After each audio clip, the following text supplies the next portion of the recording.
So in an earlier video, I was talking about how somebody was comparing an engine and they threw a carburetor on the engine, and I was like, oh, well, that put the engine at a disadvantage, and I got a whole bunch of pushback from that, and I was like, whoa, where is all this coming from? Like, I thought this was like a thing, like everybody knew this.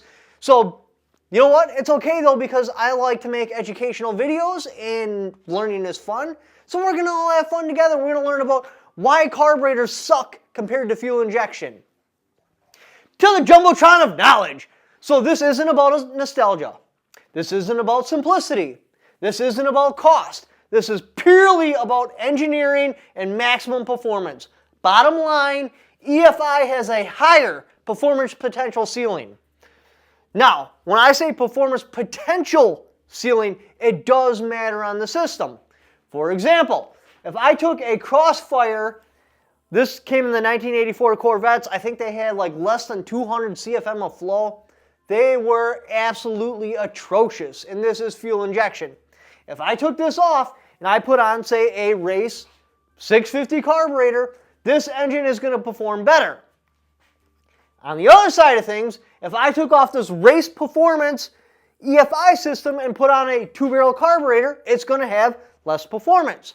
So yes, there are outliers out there where you can be like, oh, well, if you look at this situation or this situation, yes, those exist. But I'm talking about as a whole, EFI has a higher airflow ceiling, therefore a higher performance potential. So what am I not saying? I am not saying carburetors cannot make big horsepower. I am not saying carburetors do not work. I am not saying every single EFI system can outperform a carburetor. Not at all. What I am saying is that when you're looking at the engineering and how a carburetor works and how it meters air and meters fuel and flows, yes, an EFI outperforms a carburetor. Now, there's more than just the airflow too. We're going to talk about airflow first, but we're going to talk about the other advantages EFI has over a carburetor as we go. So, a carburetor must create a vacuum. How does it create a vacuum? By putting a restriction on the airflow. It needs Venturi's, it needs a pressure drop, it needs boosters, it needs a booster signal, it uses airflow to meter fuel. It has to do that. That is how it works. EFI does not do that. It simply has the fuel already under pressure, the injectors meter the fuel, the intake only has one job, more air. That's all it's got to do is move as much air as possible. The key point is a carburetor has a balance between fuel signal and airflow. What I'm trying to say here is if I put on a carburetor so big, like just ginormous carburetor on an intake to where it did not create any restriction at all, it would not get fuel signal. Therefore, what it's not going to do is perform at all at low RPMs if it doesn't even run at all. It may not be able to pull fuel. It needs to put a restriction on the engine to create a pressure drop to actually meter the fuel. So that's the balance here. So you got airflow on one side, and you got drivability on the other, and you have to find the balance in between it because ultimately, once I increase the airflow to a certain point on a carburetor, it no longer runs properly because it just can't meter the fuel. It can't measure how much air is going through it because it uses vacuum to do that. How do you create a vacuum? You create a restriction. EFI does not have that compromise. EFI is just maximizing airflow. So here's the basic mechanics of a carburetor. The air comes in, it restricts the air, creates a low pressure zone, and that's what sucks the fuel through. Here's another description, same exact thing. You're going to restrict the air, create a low pressure spot, and that's going to pull fuel. Same thing. You're going to squeeze the air, create low pressure, draws fuel. All right, EFI has more airflow potential because of that. Now, a carburetor does require Venturi's, and that is how it uses the airflow.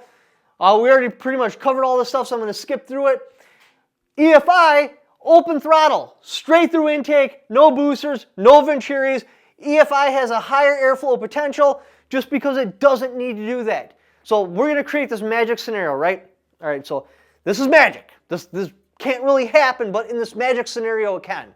This magic scenario has fuel injectors right above the intake, and somehow it still uses a mass airflow sensor. But the point is, we've taken off the throttle body, we've taken off the intake, and we have the fuel injectors right there, and it's squirting the fuel in, and it's using the air-fuel ratio meter on the exhaust to measure that fuel, that engine can run. And it can run, and it's going to be wide open, just... Essentially, what I'm trying to say here is a throttle body is to slow the engine down. That's all it does, is it cuts off air to slow it down, and you draw back the fuel. That's how it works. A carburetor does not work like that. You have to put a restriction on there. You have to pull the air through. It has to move through a carburetor. You don't even need a throttle body. You don't even need an intake. The computer tells the fuel injectors how much fuel to spray in there. So essentially, I could get to zero restrictions at all. Like literally the head is right there, the fuel injectors on it, and it will still work, and it will run at maximum potential.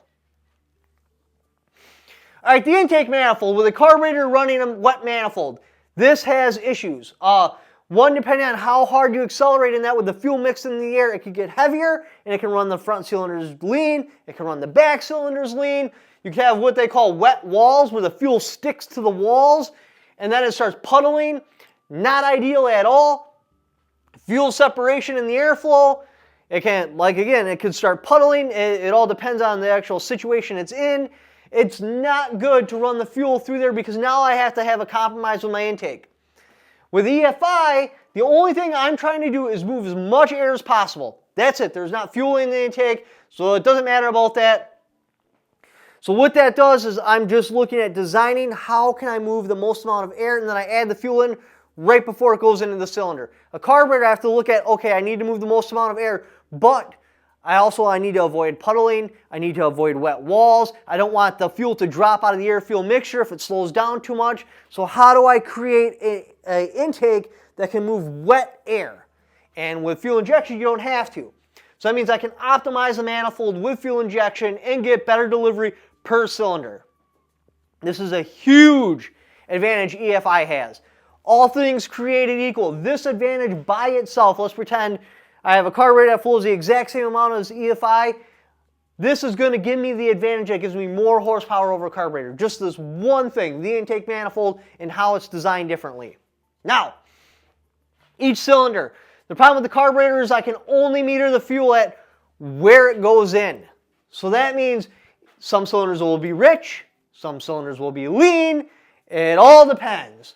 You're pretty much measuring the exhaust, and I can control what's going in, and then that gets divided out by potato. I mean, it gets divided out on its own means, right? EFI, each port has its own fuel injection. This way, each cylinder can have the exact same air-fuel ratio. So, what we're looking at with a carburetor, one cylinder may be 12.8, another one might be 13.7, 12.4, 13.5. What's going to happen here is the leanest cylinder is going to dictate how much timing I can run. With fuel injection, with them all being the exact same amount air-fuel ratio, I can juice up the timing and put more timing on it. Typically, a carburetor will even run it a little bit rich just to be safe because they know a couple cylinders are going to be lean. You don't want that, so you just run it a little bit fatter. The point is I get less horsepower because I have to take away some of the timing because some of these cylinders are going to be running lean. That's just the way it is. EFI minimizes this problem.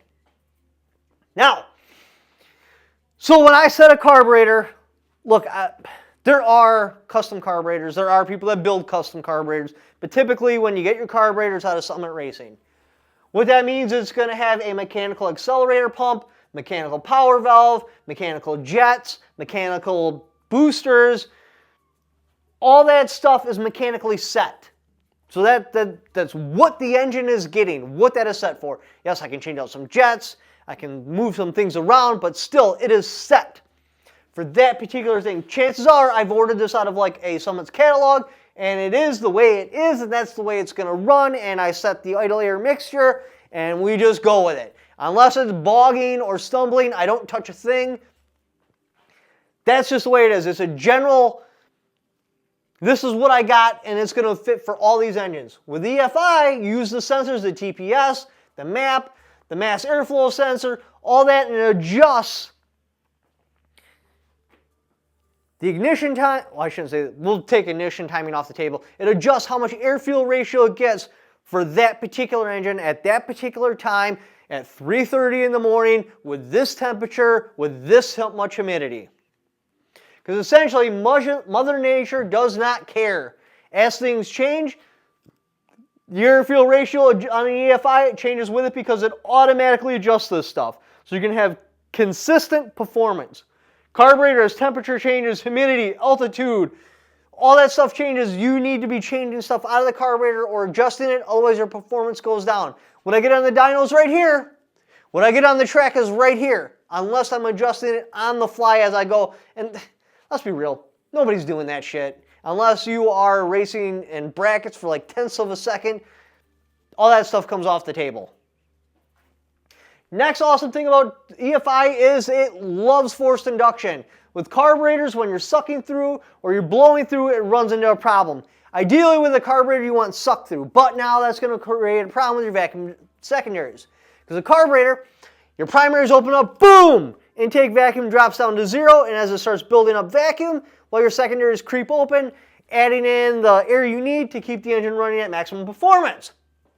With the blow through, now you got pressurized air. Remember, a carburetor measures air velocity.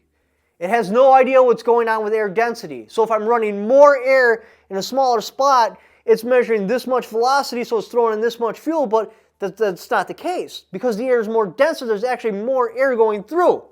It's just at a slower velocity. So that screws with it, and the carburetors really stumble on this. EFI does not have such problems.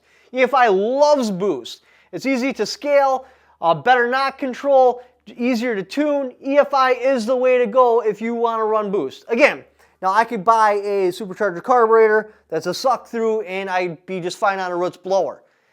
I will get more power throwing on a blower hat with a fuel injection and air-fuel ratio. It's just the way it is. EFI will make more power on boost than carburetor can. All right, starts like a modern car. Carburetor, this is another big downside. You have chokes on it. You got to pump the throttle. It doesn't run the best because you start getting icing on the Venturis in the colder weather. Not ideal. EFI, jump in it, turn the key, good to go as long as everything is running properly. So, a carburetor, you're going to run a little bit rich. That's for safety. You don't have to, but that's ideally what you want to do because you don't want to be burning out your engine. Lean conditions are bad conditions. You're going to run into high cylinder temperatures. Not at all. So it's going to reduce the fuel economy.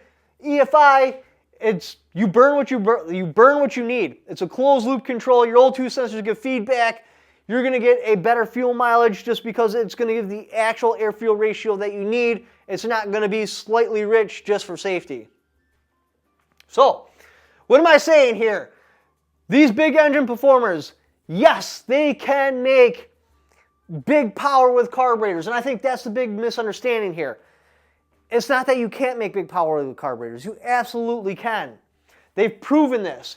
You have proven carburetor, or I should say, Steve Morrison, for example, has proven a carburetor can handle enormous horsepower. What he has not proven is carburetors that have a higher performance potential ceiling than EFI, because that's just not the case. Usually when it comes to professional racing, unless the rules dictate they have to run a carburetor, if it's some sort of limitless racing, almost everybody across the board goes with fuel injection, unless they don't have the budget for it, because you can get more power with fuel injection. Again, I'm not saying you can't get big power with carburetors, you can, but on the same exact setups, you will get a higher performance, a better power gain with EFI. Now, the EFI is typically limited, again, in professional settings because of the rules. That's just the way it is. So that's usually why they run carburetors in those particular settings. Now, carburetors ain't junk. Carburetors are simple, reliable, easy to repair, affordable, no electronics, and they look cool. They're just the nostalgia behind it. They look freaking awesome. Now, you don't get the performance. You don't get the fuel economy. You don't get the reliability. But these are the pluses where you would think about running a carburetor. Anyways, appreciate you guys watching my videos. I hope you found it entertaining. If not, maybe just a little bit of educational. If you'd like to help support the channel, click on those Amazon affiliate links in the description down below. Even if you don't buy what that link is for, just clicking on it and doing the Amazon shopping you were already going to do anyway, I'll kick back for it because you came there off my channel. Thank you for watching. Don't forget to subscribe.